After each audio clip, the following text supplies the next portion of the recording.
விண்ணெல்லாமும் மீதுதான் வாழ்த்து பாடுது, மண்ணெல்லாமும் அருளில்தான் நாளும் வாழுது. யா ரசூல் இறையின் தூதரே.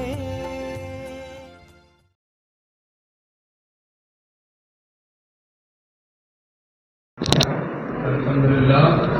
அல்லாஹ்வுடைய கல்வி வளத்தில் மென்மேலும் அதிகத்தை ஏற்படுத்துவானாக. அடுத்ததாக சனா சரியாக 11:44 11:51 நிமிஷம் இருக்கும்.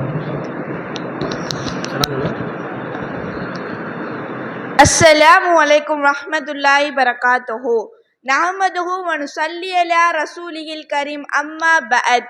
ஈமானை கொடுத்த இறைவனுக்கே புகழ் அனைத்தும். ஈமானுடன் எப்படி வாழ்வதென வாழ்ந்து காட்டிய இறுதி நபியான எம்பெருமான் ரசூல் ஸல்லல்லாஹு அலைஹி வஸல்லம் அவர்கள் மீதும் அனைத்து முஃமின்கள் மீதும் குறிப்பாக நம் அனைவரின் மீதும் அல்லாஹ்வுடைய அருள் நின்று இழைக்கட்டுமாக. ஆமீன். சமூக நீதி நாயகன் என்ற தலைப்பில் நான் பேச போகிறேன். கொஞ்சம் கவனமா கேளுங்க. அல்லாஹ் தஆலா குர்ஆன்ல ஒவ்வொரு நபிமார்களையும் பற்றி சொல்லும் போது அவர்களுடைய தனிச்சிறப்பையும் சேர்த்து சொல்கிறான். உதாரணமாக மூசா அலைஹிஸ்ஸலாம் அவர்களை பற்றி சொல்லும் போது அவர்களுடைய வீரத்தை குறிப்பிடுகிறான். யூசுப் ஸல்லல்லாஹு அலைஹி வஸல்லம் அவர்களை பற்றி சொல்லும் போது அவர்களுடைய அழகை மிகப்படுத்தி குறிப்பிடுகிறான். அதே போல நபி ஸல்லல்லாஹு அலைஹி வஸல்லம் அவர்களை பற்றி சொல்லும் போது வஇன்னக லஅலா ஹுலுகின் அலீம், அழகிய நற்குணங்களில் நீங்கள் இருக்கிறீர்கள். அதாவது நபி ஸல்லல்லாஹு அலைஹி வஸல்லம் அவர்களுடைய தனிச்சிறப்பே நற்குணம்தான் என்று அல்லாஹ் கூறுகிறான். அல்லாஹ் தஆலா இந்த உலகத்துல 360 நற்குணங்களையும் படைத்துள்ளான். அந்த 360 நற்குணங்களையும் கொண்டவராக நபி ஸல்லல்லாஹு அலைஹி வஸல்லம் அவர்கள் இருந்தார்கள். நபி ஸல்லல்லாஹு அலைஹி வஸல்லம் அவர்கள் அண்டை வீட்டாருடன் நடந்து கொண்ட நற்குணங்களை நாம் பார்க்கலாம். தன் வீட்டில் சமைக்கும் குழம்பின் வாடை அண்டை வீட்டாருக்கு செல்வதற்கு முன்னால் அந்த குழம்பை அண்டை வீட்டாருக்கு கொடுங்கள் என்று கூறுவார்கள். மேலும் சமூக உறவுகளை பேணி பாதுகாக்க வேண்டும் என்பதற்கிணங்க நபிகளாரின் ஒரு பொன்மொழி, சில்மன் கதஅக வஃபு அம்மன் லலமக வஅஷின் இலாமன் அஷாஹ இலைக்க, உன்னை துண்டித்து வாழ்வதுடன் சேர்ந்து வாழ்வீராக, உனக்கு அனிதம் செய்தவரை மன்னித்து விடுவீராக, உனக்கு தீங்கு செய்தவருக்கு நீ நன்மையே செய்வீராக. இது மட்டுமல்ல, ஆட்சியிலும் சரி அதிகாரத்திலும் சரி நபி ஸல்லல்லாஹு அலைஹி வஸல்லம் அவர்கள் சமூக நீதியை நிலைநாட்டிக் கொண்டே இருப்பார்கள். நாம் அனைவருக்கும் தெரிந்த சம்பவம்தான். சுமாமா என்பவர் பனு ஹனிபாவின் தலைவரும் யமாமா தேசத்தின் ஆட்சியாளரும் ஆவார். ஹிஜ்ரி 6ஆம் ஆண்டு நபி ஸல்லல்லாஹு அலைஹி வஸல்லம் அவர்கள் அரபிய தீபகற்பம் மற்றும் சுற்றியுள்ள பகுதிகளில் ஆட்சி செய்த ஆட்சியாளர்களுக்கு இஸ்லாத்திற்கு கடிதங்களை அவ்வப்படுத்தினார். அப்போது இந்த சுமாமா அவர்களுக்கும் அனுப்பினார்கள். அப்போது அந்த கடிதத்தை பார்க்கும் போதெல்லாம் சுமாமா அவர்கள் நபி ஸல்லல்லாஹு அலைஹி வஸல்லம் அவர்கள் மீது கடும் கோபம் கொள்வார்கள். நேரம் பார்த்து சுமாமா அவர்கள் நபி ஸல்லல்லாஹு அலைஹி வஸல்லம் அவர்களுடைய தோழர்களில் சிலரை கொலை செய்தும் இருக்கிறார். சுமாமா அவர்கள் சில மாதங்களுக்கு பிறகு உம்ரா செய்ய புறப்பட்டார். வழியில் மதீனாவை கடக்கும் போது அங்கு பாதுகாப்பு பணியில் இருந்த முஸ்லிம்கள் இவரையும் இவருடன் வந்தவர்களையும் கைது செய்து பள்ளிவாசல் தூணில் கட்டி வைத்தனர். சஹாபாக்களுக்கு இவர் யார் என்று தெரியவில்லை. நபி ஸல்லல்லாஹு அலைஹி வஸல்லம் அவர்கள் வருகிறார்கள், இவர் யார் என்று தெரியவில்லையா? இவர்தான் சுமாமா பின் ஆசால், யமாமா தேசத்தின் ஆட்சியாளர்.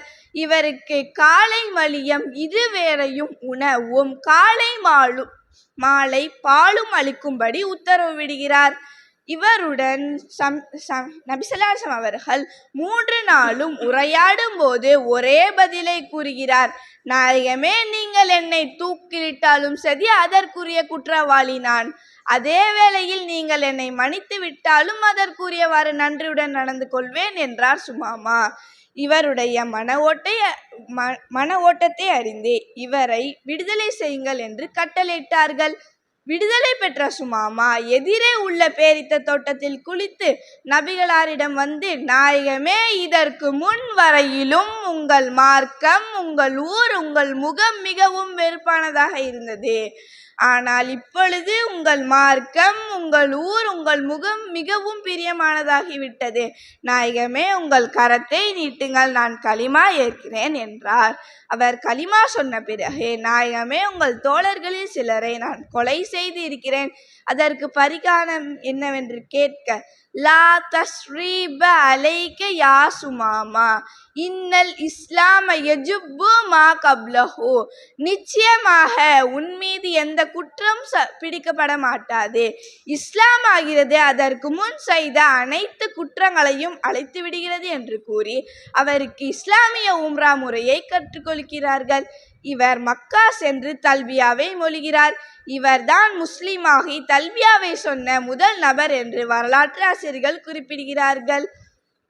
இவர் வழக்கத்திற்கு மாற்றாக உம்ரா செய்வதை கண்ட அங்கு இணை வைக்கக்கூடிய இளைஞர்கள் இவரை தாக்க முற்படுத்துகிறார்கள். அங்குள்ள குறைஷி தலைவர்கள், இவரை ஒன்றும் செய்யாதீர்கள், இவர் நாட்டிலிருந்தான் நம் நாட்டிற்கு கோதுமை ஏற்றுமதி ஆகிறது என்பதை அறிவுரை கூறினார். சுமாமா அவர்கள் உம்ராவை நிறைவு செய்துவிட்டு, மக்காவாசிகளே, இனிமேல் எனது நாட்டிலிருந்து ஒரு கோதுமை கூட ஏற்றுமதி ஆகாது என்பதை கூறிவிட்டு தன் தாய் நாட்டுக்கே திரும்ப செல்கிறார். அவர் சொன்னது போல கோதுமையும் தடைபடுகிறது. மக்கா நகர மக்கள் உண்ண உணவில்லாமல் தவிக்கிறார்கள். பஞ்சம் தலை விரித்து ஆடியது. அங்குள்ள குறைஷி தலைவர்கள் ஒன்று சேர்ந்து மதினாவில் இருக்கக்கூடிய நபிகளாருக்கு கடிதம் எழுதினார்கள். அந்த கடிதத்தில், முஹம்மது அவர்களே, சொந்த பந்தங்களோடு சேர்ந்து வாழ்வீர்கள், அதையே மற்றவர்களுக்கும் போதிப்பீர்கள். உங்களது சொந்தமாகிய நாங்கள் உண்ண உணவில்லாமல் தவிக்கிறோம். பசியால் குழந்தைகள் நலிந்து விட்டன. எமாமா மன்னர் சுமாமா அவர்கள் தடை செய்த கோதுமை எங்கள் நாட்டிற்கு அனுப்பி வைக்குமாறு பணிவுடன் கேட்டுக்கொள்கிறோம் என குறைஷ் தலைவர்கள் கடிதம் எழுதினர்.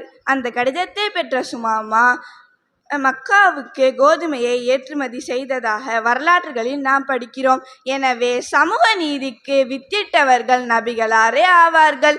நாமும் சமூக நீதியை பின்பற்றி வாழ்வோமாக. அமீன். அஸ்ஸலாமு அலைக்கும் ரஹ்மத்துல்லாஹி.